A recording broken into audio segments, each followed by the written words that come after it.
Hello नमस्कार आदाब सत श्री अकाल। मैं हूं वजिंदर सिंह, आप देख रहे हैं द अवेयर। जैसा कि आप तमाम लोगों को पता है कि मैं पंजाब की धरती पे आया हुआ हूं जानने के लिए कि ये किसान आंदोलन इतना मजबूत क्यों है, क्यों लोग जो है इतने बढ़ चढ़ कर इसके अंदर हिस्सेदारी कर रहे हैं। पहले दिन से चाहे वो ट्रैकों पर लेटने की, बैठने की या फिर धरने देने की बात हो, या फिर अलग अलग तरीके से लोगों को एक संगठित करके दिल्ली की तरफ रास्ते में 10-10 फुट गहरे जो है गड्ढे, उनको क्रॉस करते हुए पानी की जो बौछारें डाली जा रही थी उनको क्रॉस करते हुए, कटीली तारों को क्रॉस करते हुए दिल्ली के बॉर्डरों पे जा बैठे। और 3 महीने से वहां बैठे होने के बावजूद भी अभी तक भी किसी के चेहरे पे कोई सिकन, थकान या डर जो है वो दिखाई नहीं देता है। आंदोलन जो है उतनी ही मजबूती के साथ लगातार जो है आगे बढ़ रहा है। तो पंजाब की धरती से लगातार लाइव जो है अलग अलग मुद्दे आपको दिखा रहे हैं। आज बहादुरपुर के इस गांव से जो संगरूर जिले में पड़ता है, वहां से हम आपको जानने दिखाने की कोशिश करेंगे कि यहाँ के लोग आंदोलन को लेकर के क्या सोचते हैं, क्या समझते हैं और किस तरीके से वो आगे आंदोलन को चलाना चाहते हैं। तो अलग अलग जो तबके के लोग हैं उन तमाम से जो है आपका इसी तरीके से रूबरू करवाते रहेंगे, परिचय करवाते रहेंगे, बताते रहेंगे कि उनकी समझ क्या है, उनकी सोच क्या है, क्या जो है आंदोलन नया रूप लेने वाला है और आने वाले दौर में किस तरीके से और ज़्यादा मजबूती जो है देखने को हमें मिलेगी। तो ये लोग देख रहे हैं आप, उम्रें जो है सभी की अलग अलग हैं, हर किसी के मुद्दा जो है अलग अलग हो सकता है, परंतु मकसद जो है एक ही नज़र आता है, वो है किसानी आंदोलन को और मजबूती देना और तीनों ही कृषि कानूनों जिन्हें ये काला कहते हैं उनको वापस करवाना है। तो सबसे पहले आपका द अवेयर में स्वागत है। और दूसरी जो बात मैं साथ में कह रहा हूँ कि कोशिश करेंगे हम हिंदी में जो है कुछ चीज़ें आपको दिखा सके, बता सके, क्योंकि अलग अलग जो है दर्शक वर्ग है तो उनको दिक्कत आती है। जी आपका स्वागत है सर, थैंक यू जी। ना दस दो पहला तो परिचय दे दो एक बारी। मेरा नाम ਬੱਗਾ ਸਿੰਘ है ਤੇ ਕਿਰਤੀ ਕਿਸਾਨ ਯੂਨੀਅਨ ਦਾ मैं नुमाइंदा ਪਿੰਡ ਬਹਾਦਰਪੁਰ ਤੋਂ जी। किसानी आंदोलन ਤੇ ਕੀ ਕਹਿਣਾ ਚਾਹੋਗੇ, ਪਿੰਡ ਦਾ ਕੀ ਰੁਖ ਹੈਗਾ? किसानी आंदोलन जो चल रहा है इस टाइम दिल्ली में, तो हमारे गांव से बहुत ज़्यादा उसमें मतलब सहयोग किया जा रहा है। गांव से पूरा गांव, हमारे गांव में आपने देखा होगा हर घर के कोठे पे झंडा लहराया हुआ है। जो पहले राजनीतिक पार्टियों के थे, अब लोगों में इतनी एकता आ गई है, इतना जोश हो गया कि कोई भी जो हमें पहले लूट रहा था अब उनकी बारी है। हम किसी को भी अपने आप को लूटने नहीं देंगे। हमें बहला देते थे पहले भी, ऐसा हो जाएगा, ऐसा हो जाएगा, लालच देते थे। पर अब जो तीनों काले कानून बनाए हैं मोदी सरकार ने, पहले जो पॉलिटिकल बंदे थे, जो पॉलिटिकल लीडर थे, उनके जासे में आकर जो कानून है पास होने की तादाद पर आ गया है जी। बट जब लोगों को ये समझ आ गया अगर ये कानून पास हो गए तो हम गुलाम बनकर रह जाएंगे, मांगने के लिए मजबूर हो जाएंगे। और सभी पूरे पंजाब के हर एक वर्ग एकजुट हो चुका है। जितना टाइम ये कानून रद्द नहीं होंगे तो हम पीछे नहीं हटेंगे। और आपको पता ही है दिल्ली में हमारा सहयोग, पंजाब का, हरियाणा का, हर एक स्टेट का सहयोग मिल रहा है। ये कानून सिर्फ किसानों का नहीं, हर एक वर्ग का है जी। अगर ये पास हो गए तो हर एक वर्ग को नुकसान होगा इसका। तो नौजवानों के बारे भी कुछ दस सकते हो कि भी इत्थे दा नौजवान की सोच रहा है तो किड्डा वड्डा उहदा किसानी आंदोलन दे विच योगदान है? नौजवान यही सोच रहे हैं भी जब तक संघर्ष शांतमय चल रहा है तो वो हमारे बुजुर्ग चला रहे हैं। जब भी हमें बुलाया जाएगा संघर्ष को मतलब जोश से चलाना होगा, जो भी फैसला लेंगे हम, हमारी चाहे जान चली जाए, हम संघर्ष से पीछे नहीं हटेंगे। हमारा जो भी संयुक्त किसान मोर्चे का, हमारे किसानों का जो यूनियन है, उनका जो भी फैसला होगा हमें ये सोच कर जाएंगे भी हमें चाहे शहीदी प्राप्त करनी पड़े, पर जितना टाइम ये कानून रद्द नहीं होंगे हम पीछे नहीं हटेंगे जी। बाकी अन्य लोग भी हैं, उनसे भी जानने की कोशिश करेंगे कि भाई वो क्या सारी चीज़ें समझते हैं। आपका नाम? मैं जी जगदीश बहादुरपुरी, गांव बहादुरपुर से। कीर्ति किसान यूनियन के नुमाइंदे हैं हम सारे जी, जितने यहाँ पर किसान बैठे हुए हैं। हाँ जी। तो की कहना चाहोगे तुसी किसानी आंदोलन बारे, क्यों इन्ना मजबूत है पंजाब दे विच आ किसान आंदोलन? देखो जी, किसान जो होता है ना, बेशक वो पंजाब का हो, हरियाणा का, या सारे हिंदुस्तान का कहीं का भी हो, वो सच्ची सुच्ची किरत कमाई करके खाने वाला आदमी होता है। हाँ जी। उसको राजनीतिक लोगों की जो तिकड़मबाजियाँ होती हैं वो नहीं आती। उसको सिर्फ अपनी ज़मीन से उसको मेहनत करनी है, अपने खून पसीने की कमाई करनी है और उसको अपना पेट पालना है। थोड़ी मोटी जो बेच सकता है बेच के अपने जो कार्य व्यवहार होते हैं वो करने पड़ते हैं। उसका सारा जो दारोमदार है इसी में सीमित होता है। और खेती अपने आप में एक कित्ता तो है ही है, लेकिन ये पंजाब, हरियाणा और यूपी खास करके, और मैं कहूँगा कि सारे हिंदुस्तान के जितने किसान हैं, ये सभी की जीवन जांच होता है। एक ये कित्ता या धंधा नहीं है। लेकिन मौजूदा सरकार ने क्या किया है कि इन्होंने सरमाएदार कारपोरेट्स जो हैं, बड़े बड़े अडानी अवानी, उनको फ़ायदे पहुंचाने के लिए ऐसे 3 कानून बनाए हैं जिनको हम काला कानून बोलते हैं, कि उनके कारण जैसे हमारी गले को हाथ डाल लेता ना कोई दुश्मन, हाँ जी, ऐसा काम इस सरकार ने किया है। जब ये कानून पास इन्होंने कर ही दिए हैं तो हमारे पास अब संघर्ष करने का और रोने के सिवा कोई काम नहीं रह गया। पंजाब ਦੇ ਵਿੱਚ ਇੰਨਾ ਮਜ਼ਬੂਤ ਕਿਉਂ ਹੈ ਕਿਸਾਨ ਅੰਦੋਲਨ? ਕੀ ਇਹਦੇ ਪਿੱਛੇ ਰਾਜ ਹੈਗਾ? ਕੀ ਤਿਆਰੀਆਂ ਇੱਥੇ ਕੀਤੀ ਜਾ ਰही ਨੇ? ਉਹਦੇ ਬਾਰੇ भी कुछ ਦੱਸ ਸਕਦੇ ਹੋ? यहाँ पर पंजाब का जो संघर्ष है, मैं इस चीज़ पे नाज करता हूँ कि ये जो काले कानून सेंटर सरकार ने पास किए, मोदी सरकार ने, इसमें सबसे ज़्यादा जो उठा है वो पंजाब का किसान है। ये जागृति है, हमारा विरसा है, सिख विरसा है, पीरों फकीरों का विरसा है कि हम ज्यादती नहीं सहते, कभी भी ज्यादती करते भी नहीं है, सहते भी नहीं है। गरीब की, मजलूम की राखी करने वाले लोग हैं हम पंजाबी हमेशा। हक सच के लिए हम जान दे भी सकते हैं, जान ले भी सकते हैं। यही कारण है कि हमारा जो पंजाब का किसान है, जिसको सिख किसान भी हम बोल सकते हैं, वैसे तो सारे किसान इसमें शामिल है, क्योंकि छोटी छोटी ज़मीनों की मालकी अकेले हमारे सिख भाइयों के पास नहीं है, हिंदुओं के पास, मुसलमानों के पास भी। और किसान की कोई जात नहीं होती जी। किसान अपने आप में एक खेती करने वाला जीव है जो अपने बच्चे पालता है। और यही कारण है कि यहाँ जब ये काले कानून पास हुए तो सबसे ज़्यादा जो रिवोल्ट था वो पंजाब में से उठा। कारण ये है कि पंजाबी लोगों को पता चल गया है, इतनी अवेयरनेस है। हमारे जो नेता हैं, ऊपर बुजुर्ग नेता बैठे हैं, सियाने, जिन्होंने 40-40 साल इस काम पे लगा दिए, अपना घर बार छोड़ के वो जनता के हितों के लिए लगे हुए हैं, कि उनका अपना स्वार्थ नहीं है इसमें सारे देश के किसानों का भला है, मजदूर का भला है। तो उन्होंने क्या किया है कि ऐसा सुयोग प्रोग्राम दिया है कि हमारे पंजाब में से सारे लोग अपने घर का काम भी कर रहे हैं और बारी बारी संघर्ष, जहाँ पंजाब में भी जगह जगह रेल की लाइनों पे चला, पेट्रोल पंपों पे जो बड़े बड़े कारपोरेट्स के थे वहाँ चला हुआ है, तो बारी बारी जा रहे हैं। और हमारे किसानों में, मजदूरों में इतनी एकजुटता हो गई है कि जो किसान मान लो गया हुआ है वहाँ, क्योंकि आज ज़्यादा बड़े परिवार है नहीं, हाँ जी, कोई किसान दिल्ली गया हुआ है तो उसके घर का काम जो है, उसका पशु पहारा, उसकी ज़मीन जायदाद जो है, वो सारे जो उसके आस पड़ोस वाले हैं, मजदूर भाई हैं, किसान भाई, वो संभाल रहे हैं। और इतना सुचारू ढंग से हो गया कि कुछ किसान वहाँ चले जाते हैं, जी, जब उनको हफ्ता 2 हफ्ते हो जाते हैं तो वो उनकी बारी लेके दूसरी ट्रालियाँ वहाँ पहुँच जाती हैं और वापस आ जाते हैं। तो ऐसे हमारा जो काम है चल रहा है।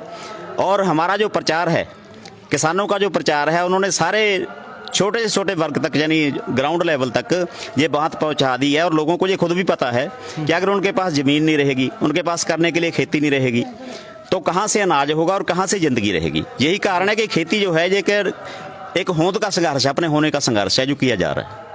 आप कह रहे हैं कि भाई किसानी आंदोलन के लिए यहाँ पे एक पूरी रणनीति बना रखी है, परंतु मैं उससे थोड़ा पीछे जाना चाहता हूँ। 26 जनवरी का जो मामला हुआ, लाल किले के ऊपर झंडा फहराया गया, निशान साहब फहराया गया, उसके बाद पंजाब में किस तरीके का रुख था? क्योंकि बॉर्डरों पे तो थोड़ा सा मायूसी छा गई थी। हाँ, ये एक बार तो हुआ, क्योंकि किसान आंदोलन में किसान हम लोग जो हैं, सारे हिंदुस्तानी जो लोग हैं, इसमें पंजाबी भी आ गए, हर एक स्टेट के आगे। हम कोई आतंकवादी थोड़ी हैं। हाँ जी। जैसा जो दिल्ली सरकार वाले, मोदी सरकार या अमित शाह की जो है जुंडली, या जो इकट्ठे हुए सारे लोग हैं, जो हमें कभी खालिस्तानी बोल रहे हैं, कभी कह रहे हैं ये पाकिस्तानी है, कभी कह रहे हैं बाहर से इनको फंड आता है। क्या हम विदेशी लोग हैं? आज 250 के करीब किसान मर चुका है।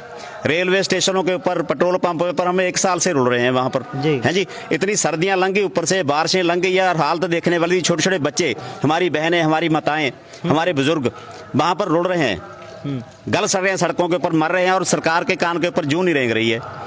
तो 26 जनवरी को जो वहाँ पर हुआ है, वो हमारे किसानों का कोई एजेंडा नहीं था, जो इनका किया धरा है। मैं आपसे एक सवाल पूछता हूँ कि लाल किला जो है जी, ये हाई प्रोफाइल एरिया है, जहाँ पर सरकार की मर्जी के बगैर की चिड़ी नहीं चुक सकती। तो ऐसे कैसे चलेंगे लोग वहाँ पर? पुलिस वहाँ खड़ रही है और केसरी झंडा वहाँ जलाया जा रहा है। केसरी झंडा कोई बुरी चीज़ तो है नहीं।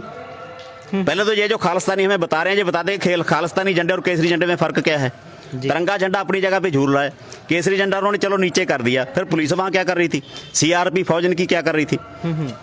बिल्कुल वाजिब, आप एक काउंटर सवाल कर रहे हैं। निश्चित तौर पे सवालिया निशान लगता है, चाहे वो दिल्ली की पुलिस थी, चाहे वो वहाँ पे आर्मी थी, जो वहाँ जो भी सिक्योरिटी थी, उन तमाम चीज़ों पे सवालिया निशान जो है वो लगता है और इनका सवाल जो है वो वाजिब बनता दिखाई दे रहा है। परंतु अब एक बात ये भी आ रही है कि जो आपने भी अपनी बात में जिक्र किया कि फंडिंग का जिक्र जो है लगातार किया जा रहा है, अगर पाकिस्तान से हो रही है, चीन से हो रही है, उसके ऊपर भी कुछ कह पाएंगे, बता पाएंगे? फंडिंग देखो, फंड लेता कौन नहीं है? क्या भाजपा को, आरएसएस को बाहर से फंडिंग नहीं आती है? ये तो सिर्फ देश को तोड़ने के लिए आरएसएस लगी हुई है। टोटल बाहर से फंडिंग इनको आती है, भाजपा को आती है। और कपिल मिश्रा जैसा आदमी जो इनका नेता है, अनुराग मिश्रा है को दूसरा है, और उसका क्या नाम है, जिन्होंने ये बोला था गोली मारो सालों को, जो लगे हुए हैं सारे दिल्ली में, इनके ऊपर तो कोई केस नहीं होता है। इनको फंडिंग नहीं जाती है, अनुराग ठाकुर, इनको पैसा नहीं मिलता सारा। हमारे लिए ये जो पैसा बाहर से मान लो भेजा भी गया, हमारे किसान भाइयों ने भेजा है, वहाँ किसानों के बेटे हैं जो बाहर गए हैं। किसानों में हमारे फौज के भी लड़के हैं, पुलिस में भी वही है, सीआर पे भी वही है, किसान के बच्चे हैं। अमित शाह का कौन सा बच्चा पुलिस में बता दे, जब फौज में है, या मोदी का बता दो कौन सा, उसने तो बीवी छोड़ रखी है अपनी। तो फंडिंग कोई बुरी चीज नहीं है, फंडिंग आ रही है, जो सारे ले लेंगे। हमारी फंडिंग तो हमारे गरीब जो किसान बैठा हुआ है, मजदूर बैठा है, उनके फायदे के लिए दे रहे हैं, ताकि वो जिंदा रह सके, वहाँ खा पी सकें। और किसानों को यहाँ से भी बहुत सारा अनाज पानी जा रहा है, लंगर चल रहे हैं, क्योंकि लंगर हमारी व्यवस्था में शामिल है। बाकी स्टेट में मैं देख रहा हूँ कि एक एक दो दो किसान यूनियन है, तो वो जो है उनके नुमाइंदे आपस में एक दूसरे से बड़ा होने की होड़ उनमें लगी हुई है। परंतु यहाँ तो 40 में से 32 यूनियनें जो है वहाँ पे बॉर्डर पे बैठी हैं, तो क्या उनका यहाँ पे किस तरीके से आगे बढ़ने की कोई भागदौड़ है? नहीं, मैं कहूँगा नहीं। अगर ऐसा होता तो अब तक तो मतलब सारे जैसे बोलते हैं ना कि पंजाबी में कह देते हैं कि खखड़ी करेले हो जाते। हाँ जी। लेकिन ऐसा कुछ नहीं। ये जो जैसे मैंने पहले अर्ज किया कि जो हमारे किसान आंदोलन के जो आगू हैं, इनको मैं नेता नहीं कहूँगा, ये तो सेवादार हैं जी। अपने अपने घर बार छोड़ के, अपनी छोटी छोटी जमीन जायदाद छोड़ के लगे हुए हैं। कोई किसी के ऐसा नहीं होता कि किसी के घर में बहुत ज्यादा फालतू माल या पानी पड़ा होता है कि पैसा होता है कि जाके वहाँ खाली छोड़ के करता रहे। सभी की अपने घर में जरूरत है, उसके बीवी बच्चे हैं, उसका पशु पार है, सारा कुछ है। लेकिन जो ये कर रहे हैं, ये तो एक तरह से सेवा कर रहे हैं, ताकि हमारा पंजाब, हमारा हरियाणा, हमारा सारा हिंदुस्तान का किसान या मजदूर है जो बच रहे। क्योंकि इन्होंने जो कानून पास किए हैं, उसके कारण होगा अंत में ये कि अभी हो सकता है कि 2-4 साल ये फायदे दें, जैसे कि ये पार्लियामेंट में बोल रहा था कि ये हो रहा है, वो रहा है। 2-4 साल किसानों को फायदा दिया जाएगा, लेकिन जैसे ही ये सारा सरकारी सिस्टम हमारा FCI का हो गया, मंडीकरण का होगा, ये चरमरा जाएगा, तो उसके बाद किसानों के पास करने के लिए कुछ नहीं छोड़ेंगे जी। अभी देख लो, ये प्याज 60-70 रुपए किलो बिक रहा है जी। सेब है 100 रुपए किलो हो गया, आम आदमी लेके खा लेगा। और कल को ऐसा ही हो जाएगा, गोभी भी हमें 50-50 रुपए किलो खरीदनी पड़ेगी जी। जब किसान बेचेगा तो आलू 2 रुपए किलो बेचेगा। और इनके स्टोरों में जा जाके बड़े बड़े जो बना रहे हैं 10-10 साल चीज खराब नहीं होगी तो हमें 80 रुपए किलो में दिया जाएगा। तो उस चीज से हम लोग डर रहे हैं कि आम आदमी का जो है, इन्होंने गला बिल्कुल ऐसे पकड़ लिया है और ये खत्म करने जा रहे हैं उसको। और इनका एजेंडा ही ऐसा बनता जा रहा है कि 80% लोगों को दबा दो। फंडिंग जड़ी है जो है वो उसके पे क्या हो रहा है? गांव से चंदा इकट्ठा किया जा रहा है या फिर कोई और जो है लोगों के लिए पैसा दे रहे हैं? हम जो किसान हैं, हमें चंदा इकट्ठा करने की जरूरत ही नहीं पड़ती है जी। हमारे सारे जितने भाई हैं अपनी जेब से, मैं कहता हूं चाहे कोई 1 रुपया भी दे रहा है, वो दे रहा है, उसको पता है कि ये हमारी इकट्ठी प्रॉब्लम है। हमारी जो टक्कर है दिल्ली की जो शक्तिशाली सरकार है, जो अपने हिंदू तभी एजेंडे को लेकर चल रही है, मैं खुले रूप से कहता हूं, ना ये मुसलमानों की है, ना सिखों की है, ना ईसाइयों की, और ये हिंदुओं की भी नहीं है, ये किसी की नहीं है। ये सिर्फ अपने कारपोरेट जो अमीर लोग हैं उनकी सरकार है, उनके लिए काम कर रही है। इनका मेन एजेंडा ये है कि ये 20% लोग जो ऊपर वाले हैं इनको बचा लो, इनके लिए काम करो, नीचे 80% को गधा बना दो, दबा दो। और इनकी नीतियों के कारण मैं गारंटी देता हूं कि आते 10 साल में या 5 साल में ये हालत ये लोगों की करने जा रहे हैं कि एक रोटी के लिए, एक अनाज के लिए बंदा तरस जाएगा। एक मजदूर आदमी है जिसको ये सब्सिडी पे गेहूं मिल जाता है 2 रुपए किलो, मैं कहता हूं सारी सरकार से सारे लोगों को दे देनी चाहिए। जो अनाज लाखों टन सड़ रहा है उसको समुद्र में गिराते हैं, तो क्यों नहीं लोगों को ही बांट देते?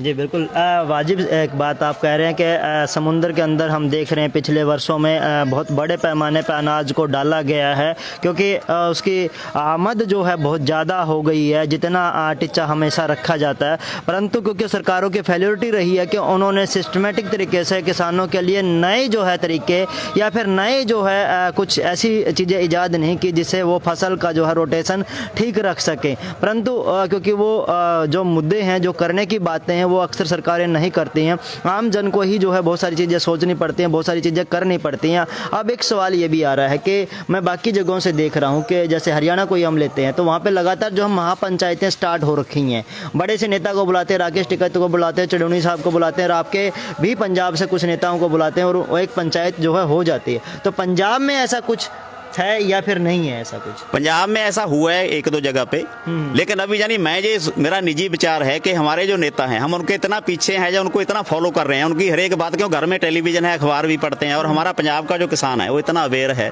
जी। कि हमें पता है कि जो हमारे लोग वहाँ बैठे हुए हैं, बुजुर्ग लोग, हमारे साथी लोग के, वो वहाँ सड़कों पे बैठे हुए हैं, कितनी दुख तकलीफ में झेलें। सरकार का ऊपर से जो गंदा प्रचार तंत्र है और सख्ती है, कभी उनको सीआरपी बुला के डराया जाता है, कभी कुछ वो उनके साथ वो ही नहीं झेले, हम भी झेलें।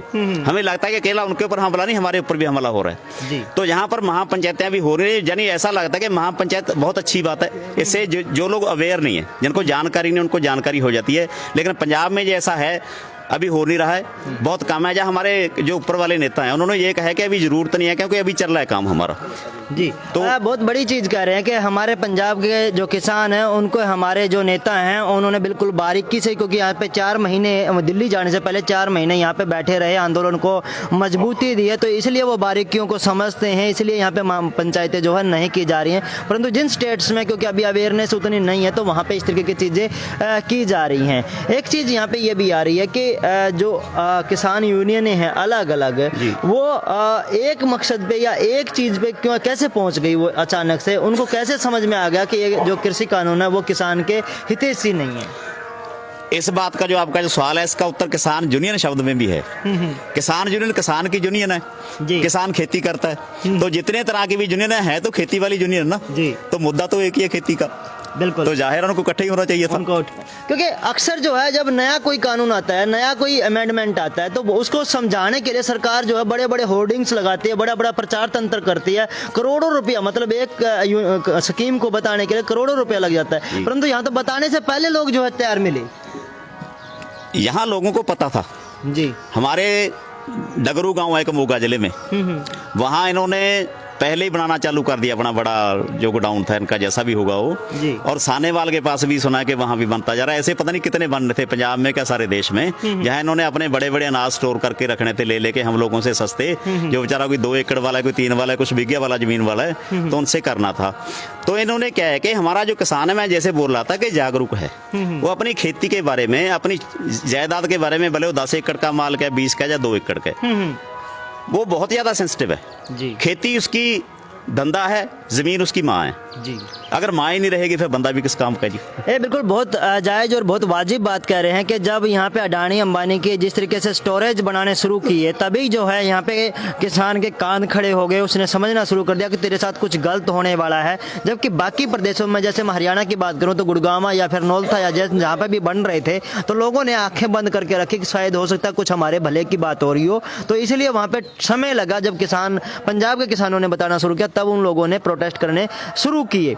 तो अब जो है किस तरीके का सिस्टम बना रखा कि यहाँ से कितने लोग जाते हैं, क्योंकि मैं देख रहा हूँ बाकी स्टेटों से कभी जो है 1000 लोग पहुँच गए, कभी 100 पहुँच गए, कभी एक भी नहीं गया। पर पंजाब के जो लोग हैं वो जितने थे शायद उससे कुछ ज़्यादा होंगे, परंतु कम नहीं है। इसका मेन कारण यही है कि हमारे लोगों में इस मामले को लेके बहुत ज़्यादा सेंसिटिविटी है और जोश है जी। दूसरी बात यह है कि हर एक गांव में जो हमारे गुरुद्वारा साहब में स्पीकर लगे रहते हैं जी, वहाँ से अनाउंसमेंट हो जाती है। अनाउंसमेंट क्या, जैसे मैंने पहले अर्ज किया कि हम लोग जुड़े हुए हैं इस मामले में जी। भले कोई अपनी मुलाजमत कर रहा है, कोई मजदूरी कर रहा है, कोई अपने खेत में जा रहा है, अपने घर में है, लेकिन सभी की जो अपना होशो हवास है उसका, वो टोटल किसान जो आंदोलन है उसके ऊपर केंद्रित रहता है। यही भी 4 लोग बैठेंगे, यही बात करेंगे कि भी क्या बना हमारे भाइयों का या हमारा क्या बनने जा रहा है, ये मेन बात होती है। तो उसके कारण क्या है कि हर एक हफ्ते या 10-15 दिन के बाद अनाउंसमेंट होती है कि भी ट्रॉली या ट्रक या बस फलाने मोहल्ले से वहाँ जा रही है, भी माई भाई यानी हमारी औरतें, हमारी बहनें, बुजुर्ग सारे जा रहे हैं लोग, कि वो आ जाएं, ताकि पहले वालों को हम दम दिला दें, तो ये वाले चले जाते हैं, वो वाले वापस आ जाते हैं जी। आप लोगों को डाउट हो रहा होगा क्योंकि हिंदी लगातार बहुत अच्छी आपको सुनाई दे रही होगी, तो डाउट हो रहा होगा शायद कि भाई कहीं हरियाणा या किसी और हिंदी भाषी क्षेत्र में ही खड़ा होकर के ये इंटरव्यू ना किया जा रहा हो। तो ठेठ जो पंजाबी भाषा पे भी हम आएंगे, लोगों से हम जो है बातचीत करेंगे। हाँ जी, की कहना चाहेंगे आप किसानी आंदोलन के बारे? देखो जी, किसानी अंदोलन ਜਿਹੜੇ सरकार ने, मोदी सरकार ने 3 काले कानून लागू किए ने, ये किसानी वास्ते इन्ने खतरनाक ने कि ना किसान रहेगा, ना जवान रहेगा, ना दुकानदार रहेगा, ना इंसान रहेगा जी। ये तीनों खतरनाक ने। जे किसान नहीं रहेगा तो दुकानदार भी रहेगा, जे दुकानदार नहीं तो हम इंसान भी रहेंगे। पर गल आ कि हर कोई ਮਤਲਬ ਚਾਹੇ ਨੌਜਵਾਨ ਹੋਵੇ ਚਾਹੇ ਉਹ ਬੱਚੇ ਪੜਨ ਵਾਲੇ ਹੋਣ, ਸਾਰਿਆਂ ਤੇ ਹਮਲਾ ਇੱਕੋ ਵਾਰੀ ਚ ਕਿਉਂ ਆ ਸਰਕਾਰਾਂ ਕਰਨੀਆਂ ਚਾਹੁੰਦੀਆਂ ਨੇ ਜਦ ਕਿ ਵੋਟਾਂ ਤਾਂ ਸਭ ਨੇ ਪਾਈਆਂ ਨੇ?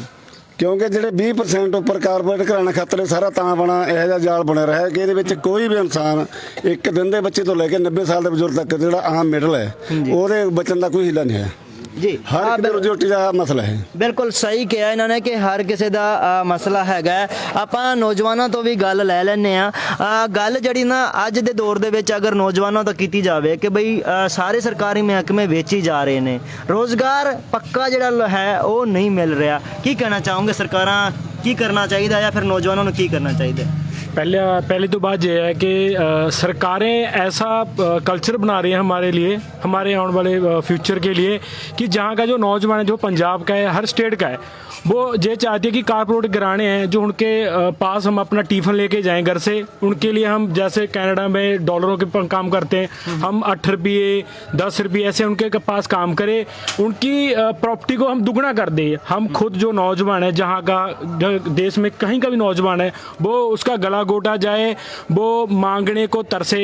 ये सरकार ऐसा चाहती है कि हम लोग हैं जो सिर्फ जिंदा रहने को ही तरक्की समझें, जे हमारा ऐसे गला घोट रहे हैं। अगर हम जिंदा रहेंगे, सांस ले लेंगे, तो हम लोग ये समझे कि हम तरक्की में है। अगर क्योंकि हम कोई मांग करेंगे ही नहीं। जे चाहती है सरकार की जो लोग हैं, जो जहाँ के बसिंदे हैं, चाहे पंजाब के हर स्टेट के बसिंदे हैं, उनको इस तरह दबाया जाए वहाँ के नौजवान को। अगर हम इनको नौकरी देंगे, हमारे पास पैसा होगा, हम बाहर कहीं जाएंगे, हम देखेंगे बाहर का कल्चर कैसा है, बाहर के लोगों को क्या मिलता है। जब हम यहीं पर दब के रह जाएंगे तो हमें बाहर का कल्चर देखने को नहीं मिलेगा और ना हम कोई डिमांड कर पाएंगे। डिमांड तभी होती है जब हमको नॉलेज होगी। पर नौजवान हुण की कर रहे हैं, कुछ इस बारे सोच रहे हैं कि भाई वो रोजगार अपना बचावे, पढ़ाई जड़ा ना वो सस्ती होवे, क्योंकि दोवें ही मुद्दे जड़े ना वो नौजवानों नाल जुड़े हुए हैं। पहली बात तो ये है कि जो सरकार है हमारे हिंदुस्तान की, जो हमारे लिए मेन मुद्दे हैं शिक्षा और मेडिकल हेल्थ, ये हमारे लिए ज़रूरी है। क्योंकि अगर हम पढ़ेंगे, हम स्वस्थ रहेंगे, तभी हम कोई कुछ ना कुछ लड़ाई करेंगे। जब हमारे जहाँ 8% तो कार लोन मिलता है, जबकि 12% स्टडी लोन मिलता है जी। कार लोन लेना जहाँ पे आसान है, पर स्टडी लोन लेना बहुत मुश्किल है। जो जहाँ की सरकारें ने ऐसा हमारे को बना दिया है कि जहाँ का पहली बात यह है कि पंजाब में हमारे ऐसा कर दिया है, चाहे हर स्टेट में, कि कम से कम परसेंटेज में पास कर रही है। क्योंकि बच्चे कम पढ़ेंगे, कम उनको नॉलेज होगी और कम वो डिमांड करेंगे सरकार से जी। यही बात है कि सरकारें हमको निकम्मा बनाना चाहती हैं। हम चाहते हैं कि कोरोना टाइम में जो हमारे बच्चे नहीं पढ़े उनको ऐसे पास कर रही है। क्यों कर रही है? हम चाहते हैं कि अच्छी उनकी शिक्षा हो, हमारे बच्चे पढ़े, अपने दम पर वो बैंड लेके जाए, कितने स्कोर लेके जाए। हमारे बच्चे हैं गांव के, उनको 90% दे दी गए। उनके दिमाग में क्या चल रहा है कि यार बिना पढ़े इतना आ गया, काश आगे भी ऐसा हो। क्योंकि ये जो कोरोना भी चल रहा है, अभी बच्चों के मन में ये है कि अगर इस साल भी कोरोना चल जाए हमें पास हो जाएंगे। उनके दिमाग में ऐसा डर बैठा रखा है सरकार ने कि ये आपके फायदे के लिए है नौजवान के। पर जबकि जो नौजवान थोड़ा सा मैच्योर हो चुका है, हमारी एज का हो चुका है, उनको पता है कि हमारा आने वाला जो फ्यूचर है वो इस तरह खराब हो चुका है। देखो हमारे माँ बाप हैं, हमारे बड़े बुजुर्ग हैं, जैसे इससे पहले हमारे भाई हैं, उन्हें बताया कि जो सरकार है हमको चारों तरफ से घेर रही है, सिर्फ इसीलिए कि ये नौजवान, ये जो बुजुर्ग हैं, ये एक साथ ना हो पाए। अगर ये एक साथ हो गए, हमारी पावर दुगनी हो जाएगी। हमने पहले भी बहुत बार झेला है। 1857 में जो आंदोलन हुआ था, वो एक बार हमारी कमियों के कारण वो फेल हो गया। उसके बाद हमको 90 साल बाद 1947 में हमको आज़ादी मिली। इस बार वो नहीं होगा। हम लड़ेंगे और लड़ते रहेंगे और तब तक लड़ेंगे जब तक ये काले कानून रद्द नहीं हो जाते। नौजवान बुजुर्ग एक साथ हैं। पहले होता था सरकारों का टीचा होता था, हरियाणा में, पंजाब में नशा फैलाया गया।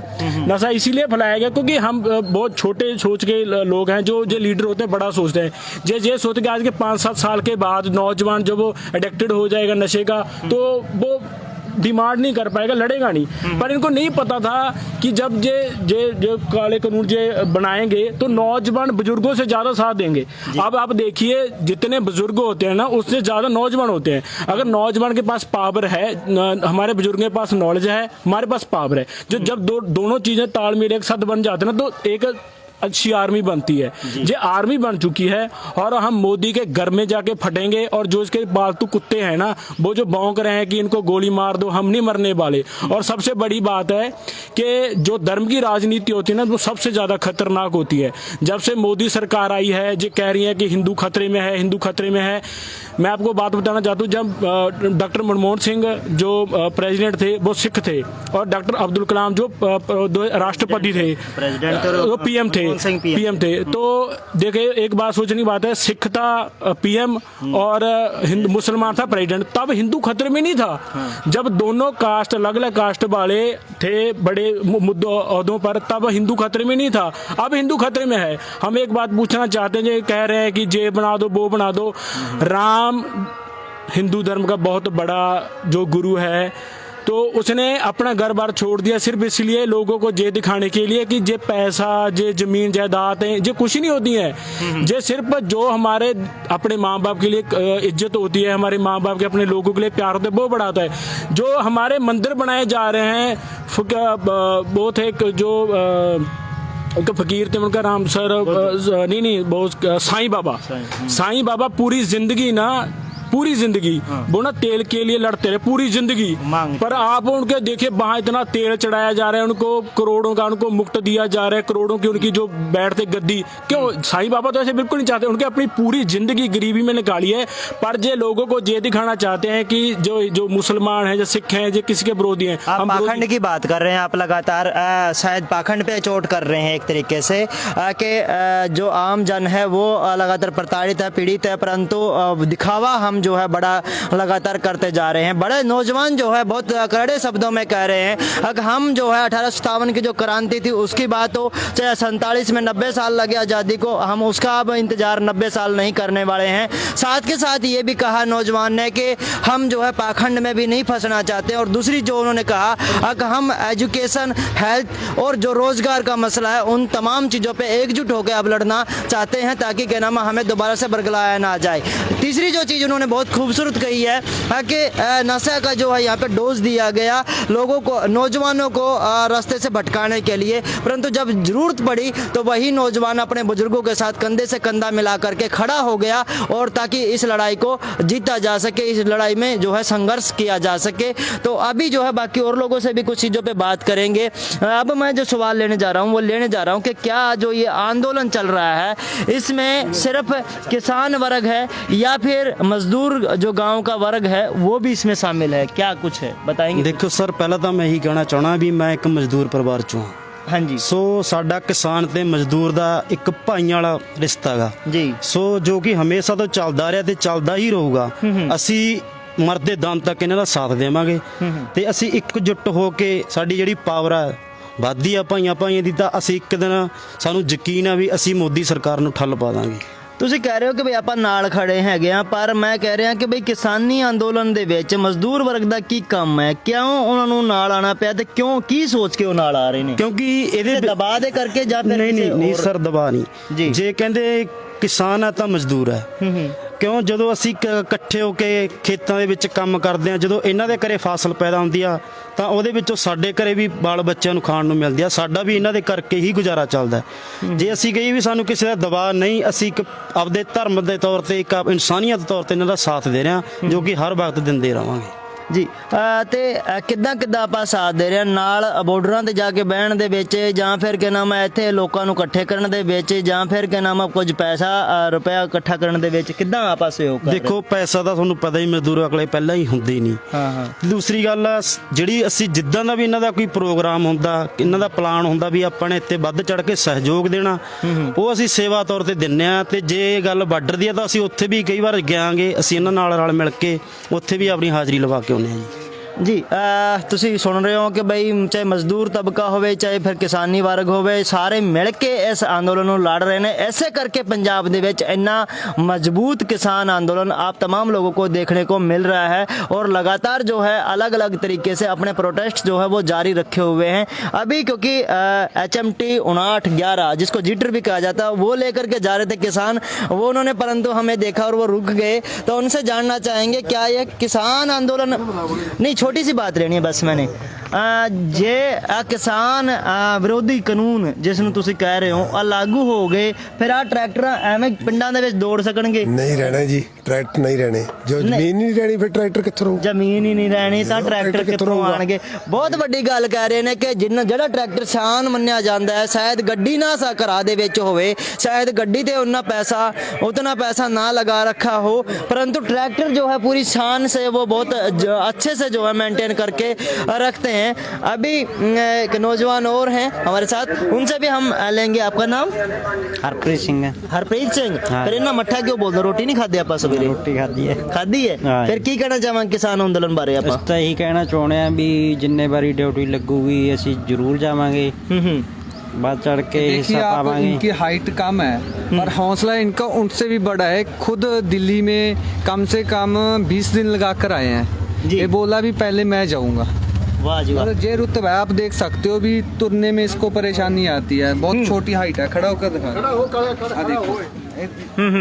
सबसे पहले बॉर्डर पे बोला भी मैं जाऊंगा, पहले रहने का प्रबंध नहीं था। किसी ने सच कहा है कि आपका कद कितना बड़ा है ये मायने नहीं रखता, आपके इरादे कितने बड़े हैं ये मायने जरूर रखता है।